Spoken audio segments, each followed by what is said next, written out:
So, some of you may be sitting in the room right now saying, you know what, I may have a consumer, I may have a shopper, but I'm not sure I really have this same setup. Well, let me tell you, whether or not you have guests in your restaurant, whether or not you have subscribers, whether or not you have donors, whether or not you have participants, do you have along the line, simply ask yourself, do I have people who feel strongly about my brand, but they're not quite doing the action that I want them to? They're not participating at the level that they're saying, I really love you. I want to read you. I want to donate to you. I want to come to your restaurant. But yet you don't see it translate into behavior. Whether you call it shelf savvy or not, you have an opportunity to really begin to say, what's in the way? What is in the way of that love turning into value? So, we learned something along the way in our shopper marketing, and that was that people love information in chunks of 3. And once you get past 3, it starts to get a little hard. So I'm going to share with you 3 game changers today. I actually had 5, but I'm going to take my own medicine here, and I'm only going to share with you 3. Game changer number 1. And by the way, these 3 that I'm sharing with you today, really we learned over 5 years. So it wasn't one day we woke up and knew this. We really learned this through the course of participating in this area. The first one is, thou shalt not IMC without OBBPC. So who knows what I mean by this? Clearly. Yeah, no, I didn't think so. But I'll explain this mysterious term in a minute. I think many, many of you in the room identify an opportunity in your business. Recently at the Coca-Cola Company, we decided we weren't paying close enough attention to our shoppers and consumers 40 plus. And we said, guys, this is an aging world. We've got to do a better job here. So the first thing we said is, we need a campaign for old people. That's what we need. We need to tell them how great our products are. But we took our own medicine here, and we said, wait a minute. Not before we OBPPC. And occasionally we do sing it to the song when we say it. But before I tell you what these mysterious letters mean, I'm going to tell you a real quick story about 2 shoppers, Maria and Mike. Now, Maria is a working mom at a small company. She's the office administrator. Mike is a young, up-and-coming telecom executive. Both have families. Both need dinner tonight. It's 4 o'clock, like most people in the world, they haven't thought about it, and it's 4 o'clock and they're deciding they need dinner. She's going to prepare something tonight. He's going to open it, like he normally does when he's at home. They're both going to the Publix up the street, and she is going to do what she normally does. She's on a little bit of a tight budget. She goes up and down the aisles to find what's fresh, what's on deal. He's far more interested in his time and not the money. He's going to zip into prepared food. He's going to zip out. He's not even going to look at what the price is. He doesn't care. So both of these guys, by the way, are part of that 43% of brand love. They love one of the Coca-Cola products. But let me ask you, if on the beverage shelf, we basically have the 2 packages in the United States that we focus on at these reasonable price points, not great deals, but also not bad, do you think we're going to capture both of their purchases? No?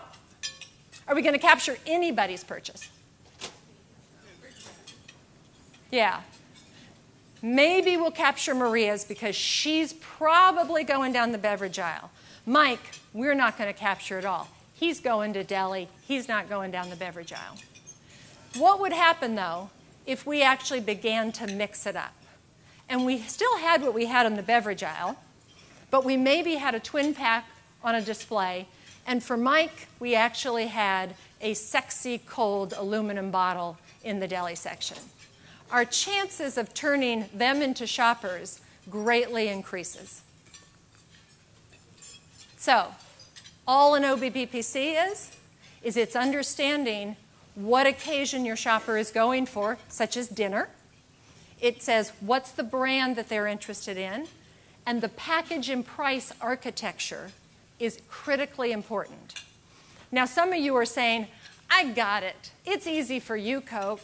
You just create a new flavor, you have a new package, you put it on the shelf, and you've got lots and lots of choices for your shopper.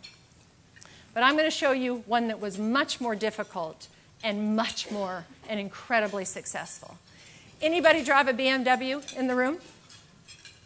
Yep, got a couple of BMWs in the room. It's a favorite brand. People love BMW. And for years and years, they literally had a single offering. Now, it's not that they didn't have a couple more cars, but basically this car, the 3 Series, represented the great bulk of their sales, represented probably 80%. And by the way, for the Mike of the world, it was darn near perfect. But what happened when Mike got married? And these guys came along. Surprise! I wasn't expecting triplets. Or what happened if Maria and her husband finally got rid of those 4 girls? I only hope one day. Get rid of those girls and retire to the beach. They want the wind in their hair. This may no longer work. This may no longer, as much as I love that brand, it may no longer work. And BMW recognized that. They said the Mikes of the world, the Mikes of the 80s and 90s are transitioning, and we have to start getting better. We have to offer the family car or the sports enthusiast or the gardener car. We also have to, whether this is midlife crisis or big bonus, we have to offer the right car. I was on the BMW website about a week ago, and they have now 58 cars that you can choose from the single 3 Series. They've really gotten what it is to offer a segmented offering. And you know what it did for them?